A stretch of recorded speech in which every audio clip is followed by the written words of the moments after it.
ವಿಜಯಪುರದಲ್ಲಿ ಬಿಜೆಪಿ ಮುಖಂಡನ ಪುತ್ರ ಅಟ್ಟಹಾಸ ಮೆರೆದಿದ್ದಾನೆ. ಟೋಲ್ ಸಿಬ್ಬಂದಿಗೆ ಹಿಗ್ಗಾಮುಗ್ಗ ಬಾರಿಸಿದ್ದಾನೆ ಸಮರ್ಥ್ ಗೌಡ. ಬಿಜೆಪಿ ಮುಖಂಡ ವಿಜುಗೌಡ ಪಾಟೀಲ್ ಪುತ್ರನಿಂದ ಥಳಿಸಲಾಗಿದೆ. ಇದೇ ಹೊಸದೇನಲ್ಲ, ಈ ರೀತಿಯಾಗಿ ಸಾಕಷ್ಟು ಪ್ರಕರಣಗಳು ನಡೆದಿದೆ. ಅದರಲ್ಲೂ ಬಿಜೆಪಿ ಮುಖಂಡ, ಕಾಂಗ್ರೆಸ್ ಮುಖಂಡ, ಅವ್ರ ಪುತ್ರ, ಇವ್ರ ಪುತ್ರ ಅನ್ನುವಂಥ ಹೆಸರಲ್ಲಿ ಪಾಪ ಸಿಬ್ಬಂದಿಗಳ ಮೇಲೆ ಹಲ್ಲೆ ಮಾಡೋದಕ್ಕೆ ಹೋಗ್ತಾರೆ. ವಿಜಯಪುರ ಕಲಬುರ್ಗಿ ಹೆದ್ದಾರಿ ಟೋಲ್ ಸಿಬ್ಬಂದಿಗೆ ಹಿಗ್ಗಾಮುಗ್ಗಾ ಹಲ್ಲೆ ನಡೆಸಿದ್ದಾರೆ. ಕನ್ನೊಳ್ಳಿ ಗ್ರಾಮದ ಬಳಿ ಇರುವಂತಹ ಟೋಲ್ನಲ್ಲಿ ಹಣ ಕೇಳಿದ ಸಿಬ್ಬಂದಿಗೆ ಹಲ್ಲೆ ಮಾಡಿದ್ದಾರೆ.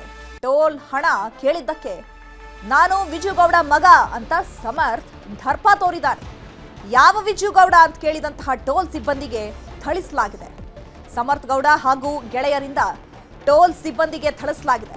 ಸದ್ಯ ಗಾಯಾಳು ಸಂಗಪ್ಪ ಸಿಂದಗಿ ತಾಲೂಕು ಆಸ್ಪತ್ರೆಗೆ ದಾಖಲಾಗಿದ್ದಾರೆ. ಅಲ್ಲಿ ಅವರಿಗೆ ಚಿಕಿತ್ಸೆಯನ್ನ ನೀಡಲಾಗ್ತಾ ಇದೆ.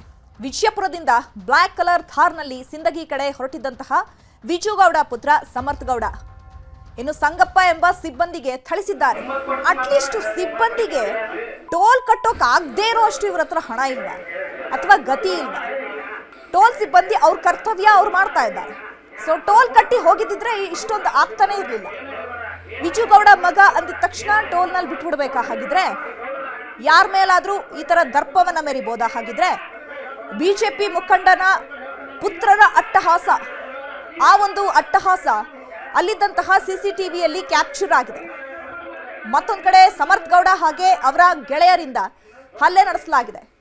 ಟೋಲ್ ಕಟ್ಟಪ್ಪ ಅಂತ ಹೇಳಿದ್ದಕ್ಕೆ ನಾನು ವಿಜುಗೌಡ ಪುತ್ರ ಅಂತ ಹೇಳಿದ್ದಾನೆ. ವಿಜುಗೌಡ ಎಲ್ರಿಗೂ ಗೊತ್ತಿರ್ಬೇಕಂತ ಏನಿಲ್ವಲ್ಲ. ಸೊ ಪಾಪ ಸಿಬ್ಬಂದಿಗೆ ಗೊತ್ತಿಲ್ಲ ವಿಜುಗೌಡ ಯಾರು ಅಂತ ಹೇಳಿ. ಹಾಗಾಗಿ ಯಾವ ವಿಜುಗೌಡ ಅಂತ ಹೇಳಿದ್ದಾರೆ ಅಷ್ಟೇ. ಅದಾದ ಮೇಲೆ ಏಕಾಏಕಿ ಸಮರ್ಥ್ ಗೌಡ ಹಲ್ಲೆಯನ್ನ ಮಾಡೋದಕ್ಕೆ ಶುರು ಮಾಡಿದ್ದಾರೆ. ಅಟ್ಲೀಸ್ಟ್ ಸಾರ್ವಜನಿಕರು ಈಗ ಟೋಲ್ ಕಟ್ಟೆ ಹೋಗಬೇಕು ಅಂತ ರೂಲ್ಸ್ ಇದೆ. ಅದೇನೋ ಹೇಳ್ತಾರಲ್ಲ, rules is rules even for a fools ಅಂತ. ಸೊ ಎಲ್ರಿಗೂ ಕಾನೂನೇ. ಆ ಕಾನೂನಿನಲ್ಲಿ ಏನೆಲ್ಲ ಕ್ರಮಗಳನ್ನು ಕೈಗೊಳ್ಳಬೇಕಾಗುತ್ತೆ ಅಥವಾ ನಾವು ಏನು ಕಾನೂನುಗಳನ್ನು ಫಾಲೋ ಮಾಡಬೇಕಾಗತ್ತೆ ಎಲ್ಲರೂ ಕೂಡ ಫಾಲೋ ಮಾಡಬೇಕಾಗತ್ತೆ. ಸೊ ಟೋಲ್ ಸಿಬ್ಬಂದಿ ಮೇಲೆ ತನ್ನ ದರ್ಪವನ್ನ ಮೆರೆದಿದ್ದಾನೆ. ಈ ಬಗ್ಗೆ ಮತ್ತಷ್ಟು ಮಾಹಿತಿಯನ್ನು ಕೊಡ್ತಾರೆ ನಮ್ಮ ಪ್ರತಿನಿಧಿ ಗುರುರಾಜ್. ಫೋನ್ ಸಂಪರ್ಕದಲ್ಲಿ ಜಾಯ್ನ್ ಆಗಿದ್ದಾರೆ. ಗುರುರಾಜ್, ಟೋಲ್ ಸಿಬ್ಬಂದಿಗೆ ಟೋಲ್ ಕಟ್ಟುವಷ್ಟು ಹಣ ಸಮರ್ಥ್ ಗೌಡ ಹತ್ರ ಇರ್ಲಿಲ್ವಾ ಅಂತ? ಟೋಲ್ ಕೇಳಿದಕ್ಕೆ ಈ ರೀತಿ ಸಿಬ್ಬಂದಿ ಮೇಲೆನೆ ಹಲ್ಲೆ ಮಾಡ್ಬಿಡೋದಾ? ಚೈತ್ರ, ಅಂದ್ರೆ ವಿಜಯಪುರ ಜಿಲ್ಲೆಯಲ್ಲಿ ಒಂದು ಘಟನೆ ನಡೆದಿರುವಂತದ್ದು. ವಿಜಯಪುರ ಜಿಲ್ಲೆಯ ಸಿಂದಗಿ ಬಳಿ ಕನ್ನೊಳ್ಳಿ ಅನ್ನೋ ಗ್ರಾಮ ಇದೆ. ಕನ್ನೊಳ್ಳಿ ಗ್ರಾಮದ ಬಳಿ ಒಂದು ಟೋಲ್ ನಾಕ ಇರುವಂತದ್ದು. ವಿಜಯಪುರ ಕಲಬುರಗಿ ಹೆದ್ದಾರಿಗೆ ಹೊಂದ್ಕೊಂಡಿರುವಂತಹ ಟೋಲ್ ನಾಕ ಇದು. ಇವತ್ತು ಸಿಂದಗಿ ಪಟ್ಟಣಕ್ಕೆ ಬಿಜೆಪಿ ಬಬಲೇಶ್ವರ ಮತಕ್ಷೇತ್ರದ ಬಿಜೆಪಿ ಮುಖಂಡರಾಗಿರುವಂತಹ ವಿಜುಗೌಡ ಪಾಟೀಲ್ ಅವರ ಪುತ್ರ ಸಮರ್ಥ್ ಗೌಡ ಅವರು ಹೋಗ್ತಾ ಇರ್ತಾರೆ ಅವರ ತಾರ್ ಕಾರ್ನಲ್ಲಿ. ಆ ವೇಳೆ ಅದಕ್ಕೆ ಟೋಲ್ ಪಾಸ್ ಇರಲ್ಲ. ಹಾಗಾಗಿ ಅವರು ಅಮೌಂಟ್ ಕಟ್ಟಿ ಅಂತ ಕೇಳ್ತಾರೆ. ಆ ವೇಳೆ ಅವರು ಇದು ವಿಜುಗೌಡರ ಪುತ್ರ ನಾನು ಅವ್ರ ಕಾರ್ ಇದು ಅಂತ ಹೇಳ್ತಾರೆ. ಆ ವೇಳೆ ಇಲ್ಲದಂತ ಸೆಕ್ಯೂರಿಟಿ ಯಾವ ವಿಜುಗೌಡರು ನನಗೆ ಗೊತ್ತಿಲ್ಲ ಅಂದ ತಕ್ಷಣ ಅವರು ಗರಂ ಆಗ್ತಾರೆ. ಗೌತಮ್ ಇಬ್ಬರು ನಡುವೆ ವಾದ ನಡೀತೆ, ವಾಗ್ವಾದ ನಡೀತೆ. ಅದಾದ ಬಳಿಕ ಅವರು ಗರಂ ಆಗಿ ಒಳಗಡೆ ಬಂದು ಸಿಬ್ಬಂದಿ ಇರುವಂತ ಒಳಗಡೆ ಬಂದು ಫಸ್ಟ್ ಆಚರ ಜೊತೆ ವಾಗ್ವಾದ ಮಾಡ್ತಾರೆ. ಮೊದಲಿಗೆ ಸಮರ್ಥ್ ಗೌಡ ಜೊತೆ ಇರುವಂತಹ ಒಬ್ಬ ಯುವಕ, ಅಂದ್ರೆ ಅವ್ರ ಸಹಚರ ಒಬ್ಬ ಆತನ ಮೇಲೆ ಹಲ್ಲೆ ಮಾಡ್ತಾನೆ. ಅದನ್ನ ಕಂಡು ಅವರು ಸಹಿತ ಹಲ್ಲೆ ಮಾಡ್ತಾರೆ. ಸೊ ಇಬ್ರು ಸೇರಿ ಅವ್ರ ಮೇಲೆ ಹಲ್ಲೆ ಮಾಡ್ತಾರೆ. ಕೊನೆಗೆ ಗಾಯಾಳುಗಳನ್ನ ಈಗ ಚಿಕಿತ್ಸೆಗೆ ಸಿಂದಗಿ ಆಸ್ಪತ್ರೆಗೆ ಕರ್ಕೊಂಡು ಹೋಗಿದ್ದಾರೆ. ಈ ಪ್ರಕರಣ ಸಂಬಂಧಪಟ್ಟಂಗೆ ಈಗ ಇದುವರೆಗೆ ಅದೇ ದೂರ ದಾಖಲಾಗಿಲ್ಲ. ಆದ್ರೆ ಅಲ್ಲೇ ಸಿಸಿಟಿವಿ ವಿಡಿಯೋ ಈಗ ಎಲ್ಲ ಕಡೆ ವೈರಲ್ ಆಗಿರುವಂತದ್ದು. ಚೈತ್ರ, ಗುರುರಾಜ್, ಈಗ ಸಿಬ್ಬಂದಿ ಹಲ್ಲೆಗೊಳಗಾಗಿದ್ದಾರಲ್ಲ, ಅವ್ರು ಹೇಗಿದ್ದಾರೆ, ಅವ್ರ ಪರಿಸ್ಥಿತಿ ಹೇಗಿದೆ? ಜೊತೆಗೆ ಈ ಸಮರ್ಥ್ ಗೌಡ ಹಾಗೆ ಸಮರ್ಥ್ ಗೌಡ ಜೊತೆಗೆ ಇನ್ನೂ ಎಷ್ಟು ಜನ ಬಂದಿದ್ರು? ಇವರು ಎಲ್ಲಿಂದ ಎಲ್ಲಿಗೆ ಟ್ರಾವೆಲ್ ಮಾಡ್ತಾ ಇದ್ರು? ಚೈತ್ರ, ಏನಂದ್ರೆ ವಿಜಯಪುರ ಟೌನ್ ಇಂದ ಸಿಂದಗಿ ಪಟ್ಟಣಕ್ಕೆ ಅವರು ಟ್ರಾವೆಲ್ ಮಾಡ್ತಾ ಇದ್ರು. ಸಿಂದಗಿ ಪಟ್ಟಣಕ್ಕಿಂತ ಸುಮಾರು 5 ಕಿಲೋಮೀಟರ್ ಮೊದಲು ಇದೊಂದು ಟೋಲ್ ಸಿಗುತ್ತೆ.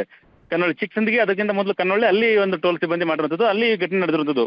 ಈಗ ಸಮರ್ಥ್ ಗೌಡ ಜೊತೆ ವಿಡಿಯೋದಲ್ಲಿರುವಂಗೆ 2 ಜನ ಅವ್ರ ಜೊತೆ ಇದ್ದಾರೆ. ಅಂದ್ರೆ ಕಾರಲ್ಲಿ ಇಳಿದು ಬಂದು ಫಸ್ಟ್ ಒಬ್ರು ಹಲ್ಲೆ ಮಾಡ್ತಾನೆ, ಇನ್ನೊಬ್ಬ ಅವ್ರನ್ನ ಬಿಡಿಸೋಕೆ ಬರ್ತಾನೆ. ಜೊತೆಗೆ ಒಟ್ಟು 3 ಜನ ಅಲ್ಲೇ ಇರ್ತಾರೆ ಅವರು. ಹಾಗಾಗಿ ಇಡೀ ಪ್ರಕರಣದಲ್ಲಿ ಸುಮಾರು 3 ಜನ ಇದ್ರು ಅಂತ ಹೇಳಿ ಸಿಸಿಟಿವಿಯಲ್ಲಿ ಕಂಡು ಬರ್ತಾ ಇರುವಂತದ್ದು. ಆದ್ರೆ ಇನ್ನೂ ಒಳಗಡೆ ಇದ್ರ ಅಂತ ಹೇಳಿ ಚೆಕ್ ಮಾಡ್ಬೇಕಾಗಿದೆ. ಇದ್ರೂ ಒಬ್ರು ಇರ್ಬೇಕಾಗಿದೆ. ಯಾಕಂದ್ರೆ ತಾರಲ್ಲಿ ಬಹುತೇಕ 4 ಜನ ಮಾತ್ರ ಕೊಡೋದ್ರಿಂದ ಇದ್ರೆ ಒಬ್ರು ಇರ್ತಾರೆ, ಇಲ್ಲಾಂದ್ರೆ 3 ಜನ ಅಂತ ಹೇಳಿ. ಅದರಲ್ಲೂ ಡ್ರೈವಿಂಗ್ ಅನ್ನ ವಿಜುಗೌಡರ ಪುತ್ರನೇ ಮಾಡ್ತಾ ಇರೋದ್ರಿಂದಾಗಿ ಬಹುತೇಕ 4 ಜನ ಇರ್ತಾರೆ ಅಂತ ಒಂದು ಅಂದಾಜು ಇರುವಂತದ್ದು. ಈಗ ಗಾಯಾಳನ್ನ ಸಹಿತ ಉಳಿದ ಸಿಬ್ಬಂದಿಗಳು ತಗೊಂಡೋಗಿ ಆಸ್ಪತ್ರೆಗೆ ದಾಖಲು ಮಾಡಿದ್ದಾರೆ. ಇವ್ರು ಹಲ್ಲೆ ಮಾಡುವಾಗ ಉಳಿದ ಸಿಬ್ಬಂದಿ ಬಂದು ಬಿಡಿಸೋ ವ್ಯವಸ್ಥೆನ ಮಾಡಿದ್ರು. ವಿಜುಗೌಡರ ಪುತ್ರ ಅನ್ನೋ ಕಾರಣಕ್ಕೆ, ಅಂದ್ರೆ ವಿಜಯಪುರ ಜಿಲ್ಲೆಯಲ್ಲಿ ವಿಜುಗೌಡರ ಪ್ರಭಾವ ಇರೋದ್ರಿಂದ ಮತ್ತೆ ಬಿಜೆಪಿ ಮುಖಂಡರಾಗಿರೋ ಕಾರಣದಿಂದಾಗಿ ಕನ್ವಿನ್ಸ್ ಮಾಡಿದ್ರು. ಗೌಡ್ರೆ ಇರ್ಲಿ ಬಿಡಿ ಅಂತ ಹೇಳಿ ಸಮಾಧಾನ ಮಾಡಕ್ ಹೋದ್ರು.